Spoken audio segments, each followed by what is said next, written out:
What is going on, everyone? Welcome back to Bubbles BuzzerBeater, your unofficial, official BuzzerBeater YouTube channel. I am here today with another guest, another American manager I get along with really well and was excited to have on. And I was telling him before we started recording that he reminds me of the Thinking Basketball podcaster, if any of you guys listen to that. But he does tons of statistics and analysis and just really insightful stuff about BuzzerBeater. Mediocrity, how's it going if you want to introduce yourself? Good. I'm doing good. Glad to be here. I'm a big fan of the YouTube channel. I'm a USA user for BuzzerBeater. Been around since season 11 was my first season, I believe, though I no longer have that team as it went bought along with, I believe, my second team I made. But I've been back with the current team since season 41 and currently in the NBBA. I'll say it's always funny how I feel like every manager that I talk to has had like multiple where they were active on BuzzerBeater and then took a leave and now they're back, and it's just funny how that cycle goes. Yeah, and everyone wishes they'd kept their team, so if anyone's thinking of taking a break, then just log in every now and then to keep it active. Just keep logging in, because starting with that like 7K arena is brutal. I'm telling you, I'm still trying to build it, and it's just like such a pain. Yeah, I bet. I'll say, what got you interested in BuzzerBeater in the first place, or how'd you find it? Was it like random Google search, or did you hear about it from someone else? So I think it started, I played fantasy basketball, and then from there got referred to a different basketball manager game that I know quite a few BuzzerBeater people played on before, called Court Rivals. Mm-hmm. And then from there was a post about BuzzerBeater, and so made my way over to BuzzerBeater. Gotcha. Cool. Well, today we just wanted to talk about, something that I hinted on a couple of videos ago, but just looking at BuzzerBeater offenses. I did a video on how they've kind of changed over time, and in the last month or so, I had a couple comments on my like old video on like my BuzzerBeater offenses and defenses tier list. And people are like watching it, and I feel bad. I'm like, no, this isn't what I think anymore. Like, this is out of date, because now with the game engine changes, different offenses are just better than before. So I know that you did a survey kind of polling what managers think about BuzzerBeater, had like over 100 responses, and you broke it up and gave a good analysis of like the consensus for the community as well as the consensus for like Division I upper level managers. Were any of the results that you got from that surprising, or was it kind of what you expected when you put that out there? Honestly, is kind of what I expected. The order that the community ranks the offenses in is pretty much the same as I have it. I was surprised that there wasn't more diverse answers. Like, you got some people answering in a completely different way, but for the most part, there seemed to be a consensus of like what the top offenses are, what offenses are kind of in the middle, and what offenses are just not working very well right now. Yeah. So for those of you who haven't seen the thread or aren't aware of what we're talking about, in the BuzzerBeater English folder, there's a thread called BuzzerBeater Offense Survey, where if you click on that, it kind of goes through the analysis of the survey and just the rating 1 through 10 that people assign to it. So you can see a lot of the reactions are kind of expected as to what you're looking at, where the general consensus was that Look Inside is the best offense in BuzzerBeater still, as it has been since its creation. But I think the thing that has really come along that users are liking is that motion and run and gun are two offenses that are just so clearly improved since the game engine update. And a lot of, Division I managers specifically, and just everyone in the game as a whole, value motion, maybe not quite as much as Look Inside, but it's definitely still like a usable offense. So how have you seen, from you personally, because I know you're in the NBBA and have some really nice players on the national team and stuff, how have you seen the transition from inside oriented to now offenses like motion that can be useful. I mean, if you look at what's been run in the NBBA, at least in the finals, the last few seasons, there's a lot of motion. Even Apex, whose team I think was originally just look inside, he now runs both look inside and motion. I think it's with GDP, you have to be able to switch it up at least a little bit, and people are starting to realize that motion is a really good complement to run alongside look inside. If you can play both of them, it's harder to guess you, because if you guess inside, they might go outside. If you guess outside, they might go inside. And both offenses seem to work really well. I think I've seen that a little bit in the B3 as well. But at least in my experience in the NBBA, there's a lot more motion run than in the past. Yeah, as I said, season 52, it's really helpful. And I know that for the United States U21 national team and the national team, you're like running those stats and seeing like our winning percentages and essentially how we perform with each offense. And we were talking about what's the best way to do it to get like an accurate poll. And since season 52 is like a really good mark, because that's when the game engine was updated, and it's just nice to see how different stuff can be useful now. So yeah, it's definitely nice. Going over kind of my tier list and just seeing how it compares to the consensus, offenses up the top are essentially the same as what the consensus for Division One looks like. Although one offense that I think I still value a little bit more than some people is reverse patient, which I just think is incredibly good. I think the reason it's probably rated a little bit lower is because the 3-2 zone just crushes it, which is, a good reason to have it a little bit lower. But when ran against man-to-man, I think it's still really good. Offense, I wanted your, I guess, explanation or just opinion on is push the ball, because push the ball is an offense that I've historically liked a little bit more, and it's been pounded into my brain by Apex, among other high-level managers who say that offense is trash, like never play it. And I do see that you have it much, much lower on your tier list as well. What is it about push the ball that you don't like at all? I think it's just generally run only in games where you know you're going to win. And so if you look at like its win rate, it's really high. But I've just had experiences in a few games where push the ball has been run either by my team or by another team, and just ends up performing pretty poorly when the teams are evenly matched. It's just not an offense I would ever run. So that's why I put it in F tier, because that tier for me is really just, I'm going to run these if I know I'm going to win the game anyway. Gotcha. And then the other one that kind of goes along with it, I feel like the two most polarizing offenses in BuzzerBeater are push the ball, where some people love it, some people hate it. And then the other one that I see a lot of people having different opinions on is Princeton. And I know the United States has just ran Princeton somewhat recently in like national team games with some not so lovely results. But what were your thoughts on Princeton? And do you think Princeton could ever become a viable offense in BuzzerBeater as it's currently constructed, or would that require more like game engine tweaks? Honestly, with Princeton, I don't know. I don't know how to run it right. Every time I've tried to do it, even when I think my team fits it well, it's never worked out well for me. But I have seen other teams run it with success. I have it lower just because I don't know how to design my team for it. It's really probably the biggest unknown of all the offenses to me. Yeah, I'll say it's hard. It's hard to test too, because it's like a certain type of player that just most managers don't have on their roster. So it's hard to even test like what works well unless you are like a national team or U21, where you kind of get a new batch of players you can kind of mess around with. Yeah, and I mean, obviously it didn't work too well for our national team, but it could just be the player composition. That's one of the ones I don't know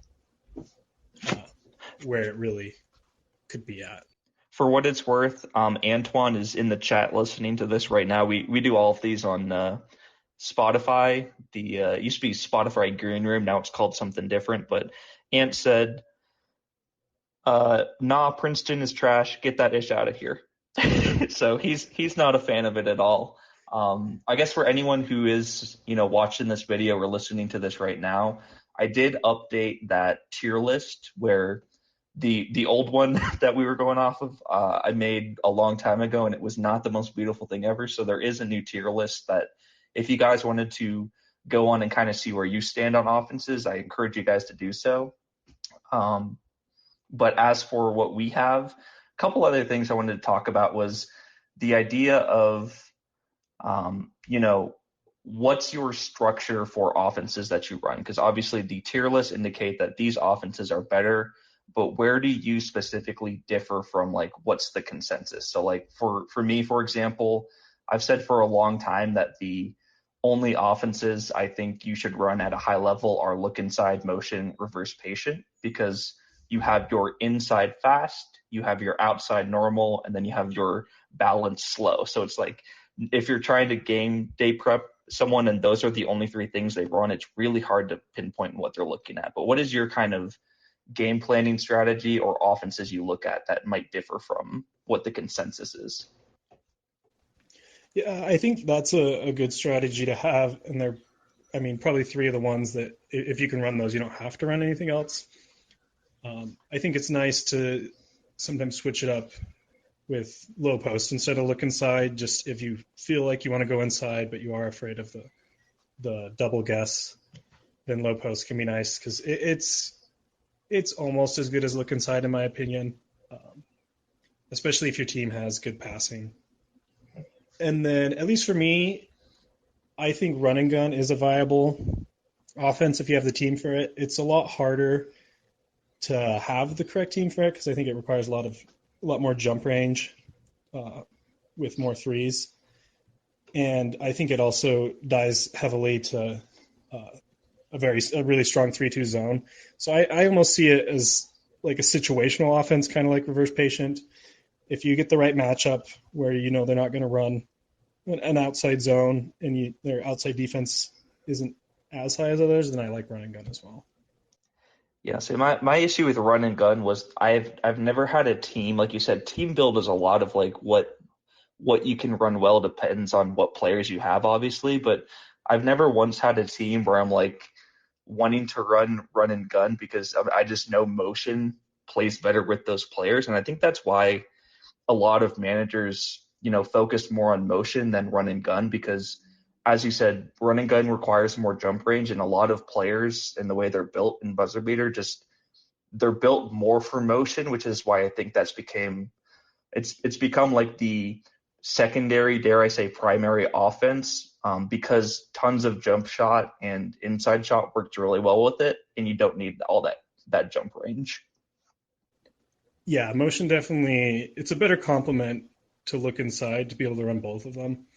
And yeah, run and gun, like I said, it's situational and you have to really have the team for it. And it is really expensive. I think my team can run it, but I'm spending over 500,000 a week on my guards. So Yeah, I was gonna say my team salary is about 1/5 of that, so you're doing a lot with those two guys. yeah, they definitely open that offense up as an option. Yeah.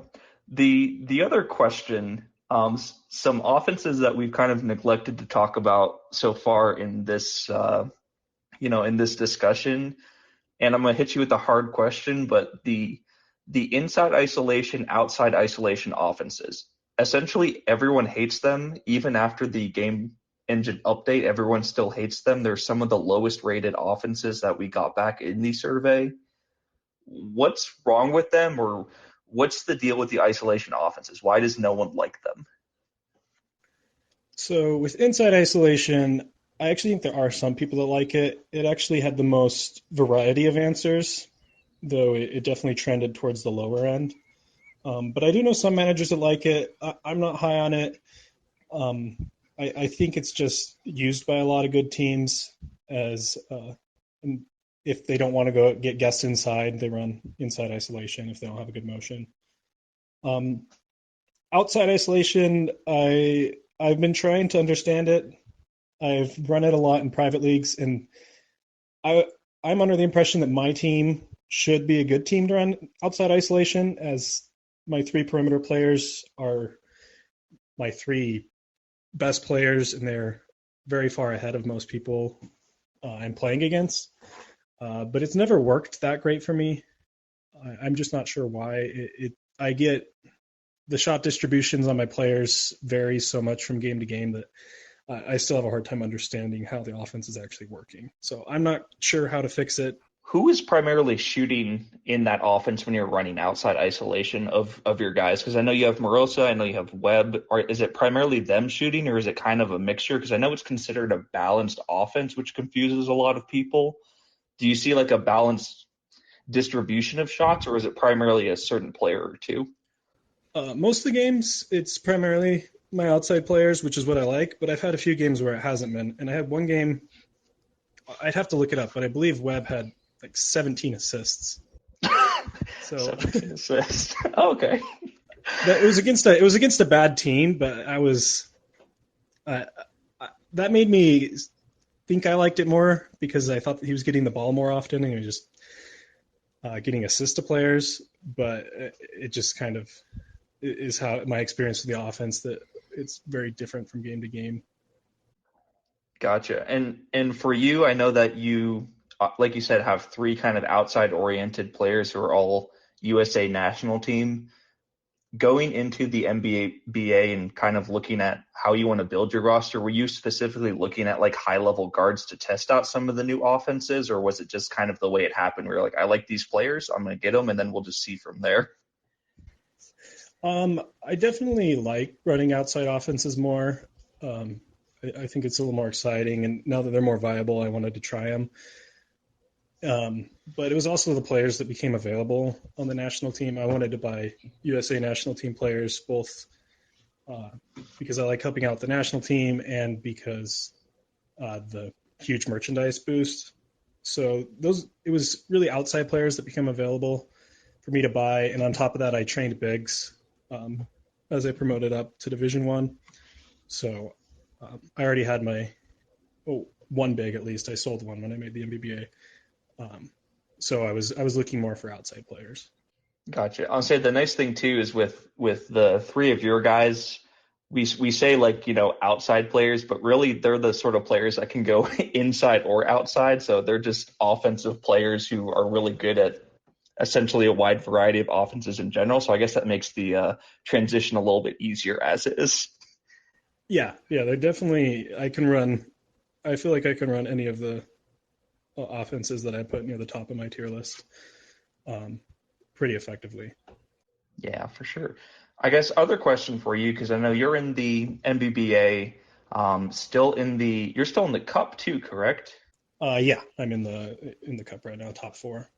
Top four, Final Four, baby. Good job. Well, for kind of the rest of the season, I know you're sitting in a 4 seed right now, 10-9. It seems like this isn't really a season that you're pushing hard for like the MBBA title. Are you just focusing solely on Cup, or what was the general plan that you had moving forward for next season or two? For this season, I'm definitely focusing on the cup. Primarily, Apex lost early on, which made that the easier gold trophy to chase. I'm not giving up on going for the MBBA title as well, but it will be difficult with my record. I drew 3 MBBA teams before the top 8, so I had to throw a lot of games, and that's kind of why I'm sitting in the 4th spot right now. Yeah, so it's funny to look at the point differential for some of these top teams, like not just USA, but like other leagues as well, where you'll see a team who's like, 10-9, 11-8 right now, but they have a minus 246 point differential like you do, and you're like, oh wow, and it's because you're just throwing some league games. Yeah, and I had to throw a few more than I would have liked because of the teams I drew in the cup, and on top of that, I had a 2-week injury to one of my top players, to Corbett. So, I mean, my record's not where I would want it to be, but I think I should still make the playoffs, and the cup has been the focus this season. Well, yeah, I guess primarily talking about the offenses that we went over. We spent a lot more time talking about offenses in BuzzerBeater, and I know back when I did the old tier list, I talked about the defenses as well, but it's kind of just like man to man or 3-2 zone, and then everything else is not that viable. In your opinion, is there something that needs to be done to defenses, or do you currently see like a 2-3 zone or any other defenses that might be manageable? Because I know the box defenses are something that someone could potentially start trying to run more, and people are kind of testing out. Have you ran any box defenses, or is that something that you're looking at pursuing, or are you sticking with just the standard man-to-man 3-2 zone?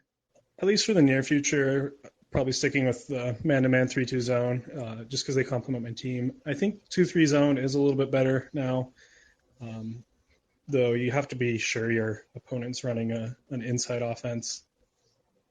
Whereas with 3-2, it can do all right against an inside offense.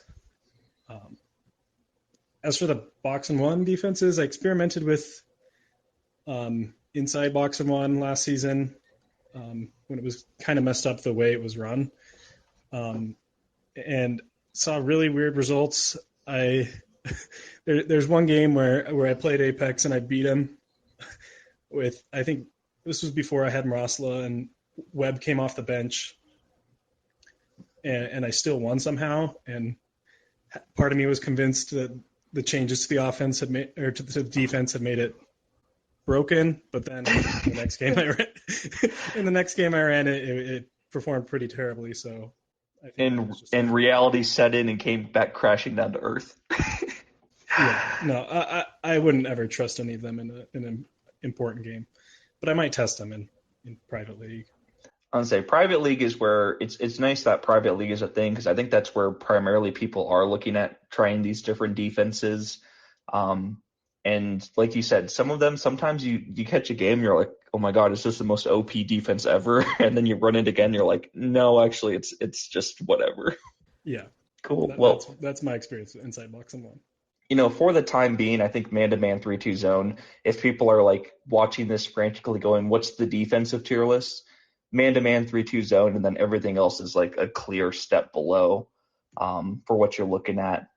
The one other thing that I did want to discuss with you, along with the, offensive tier list and the survey that you kind of put together, was recently in the forums, Darkonako, so shout out to you again, Darkonako, but he had a good question that I know you have thought about before and we've kind of been curious about, was talking about offensive rebounds. And Darkonako put out a poll that was asking, like, what matters for offensive rebounds, the player's position in offense or in defense? So like when you're doing defensive switches, when you're looking at putting players kind of not in their natural position sometimes, how does that contribute to offensive rebounds? And I know that you were interested in, like, how does that translate to the rebounding rating that people receive? So I guess, do you have any thoughts on that, or just like stream of consciousness, what were your kind of interesting topics or interesting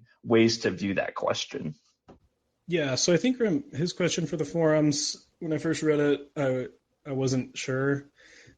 But reading the answer from Hornets 247, he has a big man that he runs at point guard a lot of the games and then switches into center. And he was comparing his offensive rebound numbers. And it seems that at center, he's definitely averaging more. And I've done that with a few of my bigs, run them at point guard and then switch them on defensive center. And I looked at their offensive rebounds as well, and they were rebounding better. Or their offensive rebounds were better when they played center on offense. So I think it is the position on offense that matters for offensive rebounds, though those are just small samples, so don't know for sure. And as far as ratings go, I still have no idea. I think that'd have to be an answer from BB Justin. Yeah, I'll say BB Justin's the only one who truly knows. But it was funny when I was looking at the poll that he put out, because he asked the question, what matters for offensive rebounds, the player's position, offense or defense, and the response options are in offense, in defense, and I have no idea. And I have no idea what was the most voted for. So a lot of people with that question, and I think your analysis and Hornets analysis of it is pretty good, and I tend to agree with what you were saying about it. It's just one of those intricate, interesting things about BuzzerBeater, I guess. Yeah. Position switching, it's a thing in BuzzerBeater that's not, it's not as much a basketball thing as it is a BuzzerBeater thing. So I don't know exactly how it would work in a lot of these situations or how the game engine handles it. Yeah, I was gonna say reverse patient on its own is enough where you just say this would never work in real life.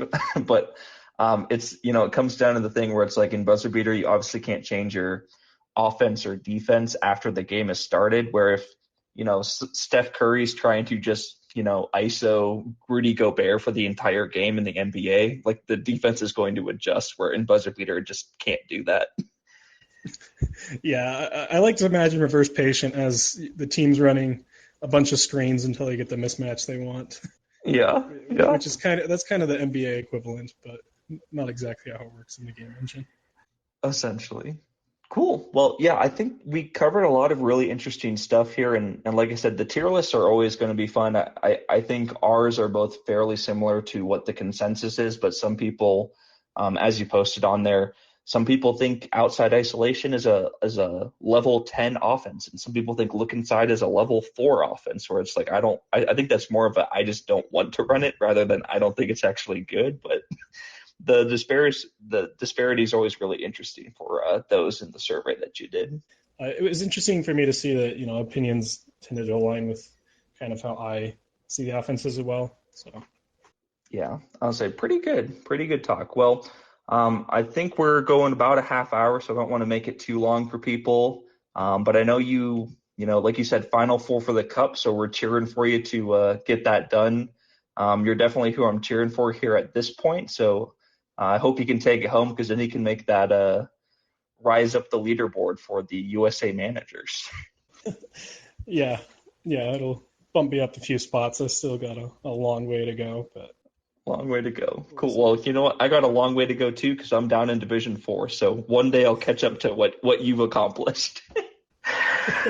Cool.